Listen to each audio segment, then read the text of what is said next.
Welcome to the Lexington Public Library's Tales from the Kentucky Room podcast, where we discuss everything Lexington and Fayette County history.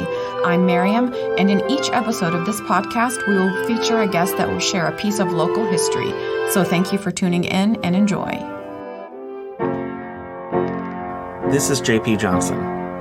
I was first introduced to Dolly Johnson by a friend, Tim, who sent me a picture of an African-American woman standing at the center of a kitchen in a crisp white apron and a white turban with the message, "This is Dolly Johnson. She's from Lexington and was a cook at the White House."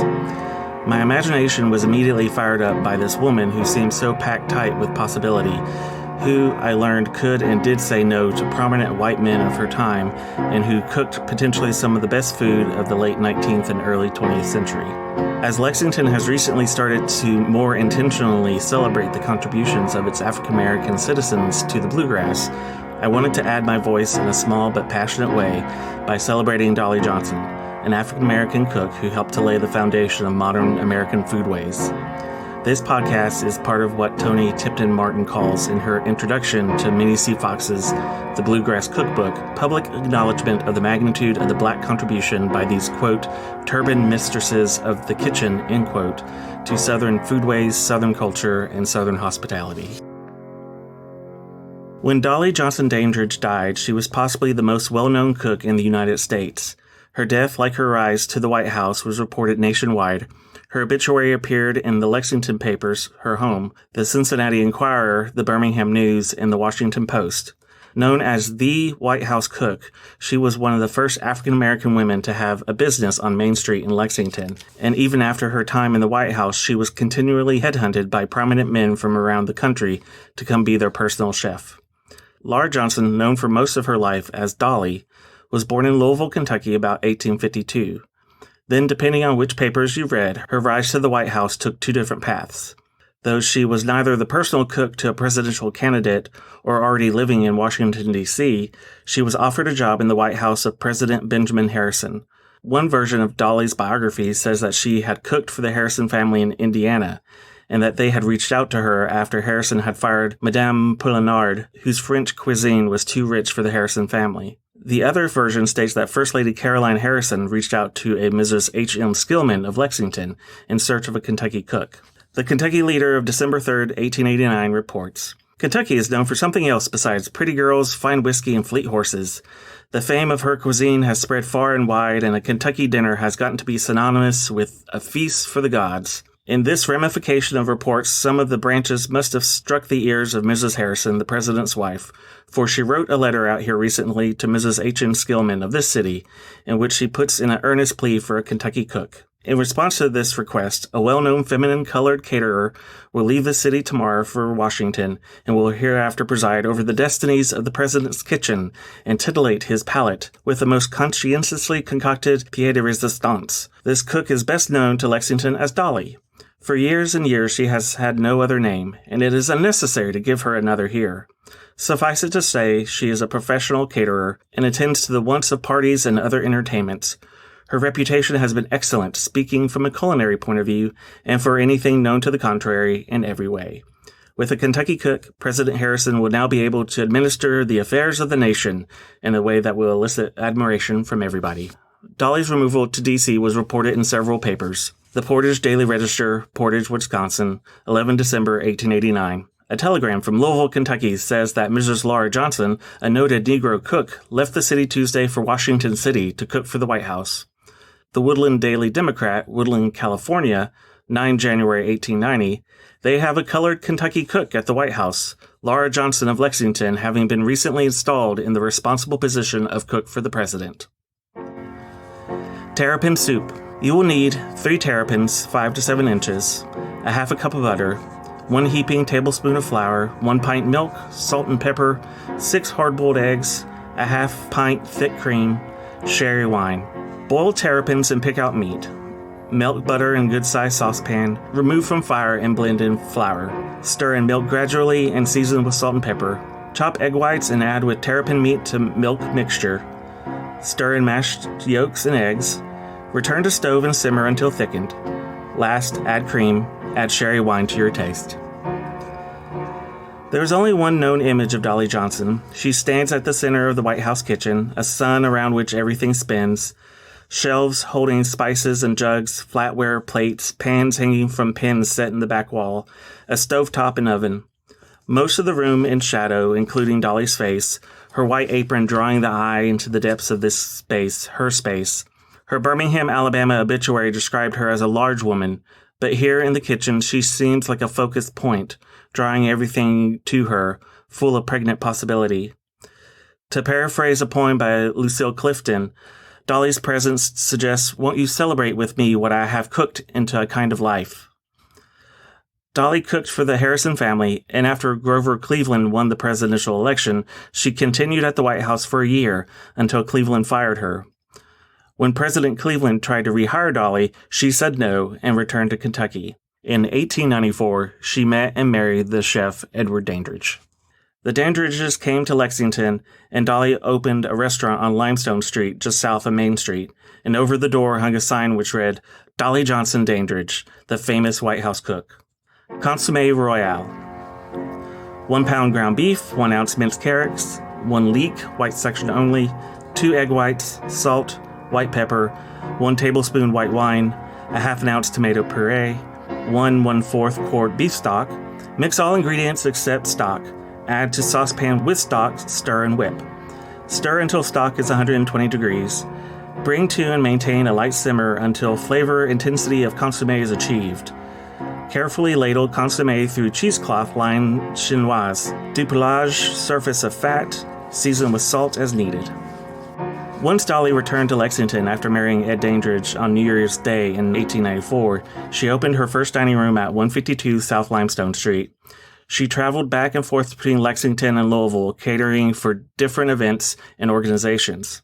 She prepared a dinner for Confederate General Basil Duke in honor of Mr. Sidney Ballou, Duke's son-in-law who was visiting from Honolulu.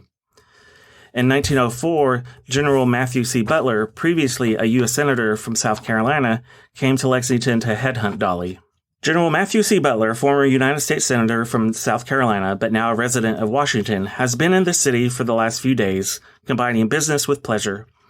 Upon his arrival here, General Butler made diligent inquiries in regard to Dolly Johnson Dandridge, the famous colored cook who presided over the kitchen of the White House during the term of President Harrison. And upon being directed to the restaurant now conducted by her in this city, General Butler had her prepare a meal for him. During the term of President Harrison, and while General Butler represented his state in the United States Senate, he spent many evenings at the White House as the guest of the president, and it was here that he partook of the meals prepared by Dolly, whose cooking General Butler pronounced the best he had ever eaten. General Butler was immediately recognized by Dolly when he entered her restaurant, and while he was eating the meal prepared by her, the two talked over old times in Washington, and many pleasant episodes in the lives of both were discussed. Potatoes Duchesse. 2 pounds potatoes peeled and cut into chunks, salt, a 1/4 cup heavy cream, 4 tablespoons butter divided, half teaspoon nutmeg, half teaspoon black pepper, 3 egg yolks. Boil the potatoes until tender, melt the butter, drain the potatoes, put back in pot over low heat, allow them to steam for a minute or so. Mash with butter, then with spices and cream, then with salt and egg yolks. Mash until smooth. Pipe onto a baking sheet, brush with melted butter, bake until nicely browned, about 20 minutes. By 1910, Dolly had closed her limestone dining room and opened a new venture at 215 East Main Street, the White House Cafe. However, this new establishment would not last long. From Adrian Miller's The President's Kitchen Cabinet, the Lexington Leader reported on November 30th, 1910, that Dolly Dandridge would soon be opening a restaurant, the White House Cafe, at 215 East Main Street. She will serve regular meals and also special orders, and will make this the headquarters of her general catering for entertainments, the newspaper reported. But by March, the Leader reported she had closed the cafe because she was hired to reopen the dining room at the Central Hotel at the corner of Short and Upper Streets. Over the next few years, Dandridge moved her business to several other downtown locations. Dolly Dandridge, the White House cook, has closed her dining room at 203 South Upper Street for the summer, owing to the heat and the torn-up condition of the nearby streets, the Leader reported on July 11, 1912. She will devote her entire attention to catering for weddings and parties. Dolly's last known presidential culinary act was the pecan cake she made for President Theodore Roosevelt's daughter, Alice, to celebrate her nuptials to an upstart politician named Nicholas Longworth. From the Washington Times, May 4, 1907.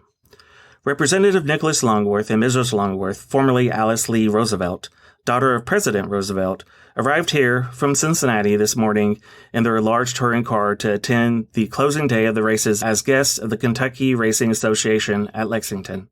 This is the first visit of Mrs. Longworth to Lexington, and in coming here she gratifies her wish to see the Bluegrass region.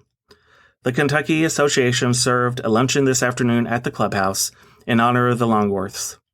The luncheon was prepared by Dolly Dandridge, who was the White House cook during the administration of President Harrison. When Mrs. Longworth was married, Dolly made her a splendid cake and sent it with her compliments. Bluegrass corn pudding. 8 ears of corn, 1 tablespoon of butter, 1 teacup of milk, 1 teaspoon of flour, salt and pepper to taste, 3 eggs. Grate the corn and scrape cob with knife. Beat the eggs light and stir in cream, butter, and flour, and mix with the milk and add the corn. Season and bake 3/4 of an hour. Dolly Johnson Dandridge died February 1st, 1918. Her death was reported from Alabama to Washington, D.C. Every obituary noted her culinary skills, her presidential service, and the cake she had made for Alice Roosevelt Longworth. From the Washington, D.C. Evening Star of February 11th, 1918. Dolly Dandridge, formerly cook at the White House, is dead at her home in Lexington, Kentucky. She was a famous cook in Kentucky and declined to accept service outside of the Bluegrass state until the administration of President Harris, when she came to Washington to cook in the kitchen of the Executive Mansion, a place she had refused during President Cleveland's administration. She probably was acquainted with more prominent people than any other woman of color of her time. Her last service out of Lexington was with the Pillars of Cincinnati, of which former President William Howard Taft is a member. The huge bridal cake at the wedding dinner of Mr. and Mrs. Nicholas Longworth was made by Dolly. Laura Dolly Johnson Dandridge and her husband Ed are buried at African Cemetery No. 2. There is a gravestone that simply says Dandridge near the gravestone of Dolly's daughter, Emily Jones. At the 1899 Lexington Colored Fair, Dolly Johnson Dandridge won an award for the best wine. She made cherry wine. Cherry wine. Measure the berries and bruise them, adding to every gallon 1 quart boiling water. Let it stand for 24 hours, stirring occasionally. Then strain off the liquor, put in a jar, adding 2 pounds sugar to every gallon. Stop tightly and let it stand till the next October, when it will be fit for use without straining or boiling. Thanks for listening to Tales from the Kentucky Room, a podcast brought to you by the Central Library's Kentucky Room staff at the Lexington Public Library. If you enjoyed listening, please take a minute to subscribe, rate, and review the podcast on Apple Podcasts and Stitcher.